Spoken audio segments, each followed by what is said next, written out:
an update to a story you saw first on Channel 2 in December.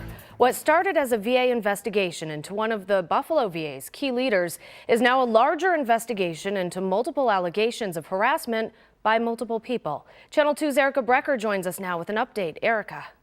Kelly, you might remember this started several weeks ago when 3 different people, a combination of current and former VA employees, told me the second in command at the Buffalo VA had been removed from his position due to harassment allegations. About 2 weeks later, the VA confirmed they were aware of the allegations against Associate Medical Director Royce Calhoun and that the matter was under investigation. But now this story is getting bigger. I want the VA to be held accountable. Since that report, an ongoing list of people have been contacting Channel 2 to share their experiences with harassment at the VA. The majority of emails, phone calls, and messages are from current or former employees who say they were harassed by a colleague or supervisor and that filed complaints were never dealt with.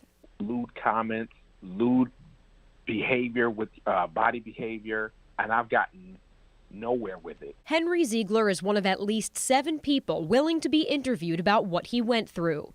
He contacted me after my initial report regarding a female supervisor's behavior that he says exacerbated his PTSD symptoms. She's still in her position, earning income. From the 11th floor down, all I see and hear is certain people being protected, certain people being given amenities that others aren't given. The Buffalo VA falls in Congressman Brian Higgins' district, and his office tells us today that now Washington's involved.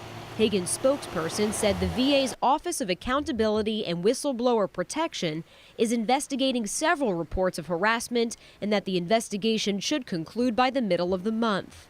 Buffalo VA Medical Director Paul Cruz confirmed that this evening and said by written statement, Secretary Shulkin has made it clear that the VA will hold employees accountable when the facts demonstrate that they have failed to live up to the high standards veterans and taxpayers expect. That is exactly what we will do in this case. Betty Curo says she believes her complaint may be among the multiple reports of harassment. All these papers here, there's like 50 request complaints that went through the chain of command, and she still harassed me. Curo says her supervisor was a bully, and after a patient sexually assaulted her at one of the Buffalo VA sites, she says that supervisor offered little to no protection from him. Curo says she's pursuing a lawsuit. After 10 years being with the VA, I just left. I couldn't do it no more. There have been 91 disciplinary removals, suspensions, or demotions in 2017 throughout New York and New Jersey VA facilities. That's according to a January 5th report by the Office of Accountability and Whistleblower Protection. It doesn't say how many happened in Western New York, though, but we'll try and break it down more at 11. And Kelly, this story just keeps coming. New information, a lot of new information, and a lot of people have either emailed you or called you since your story first aired.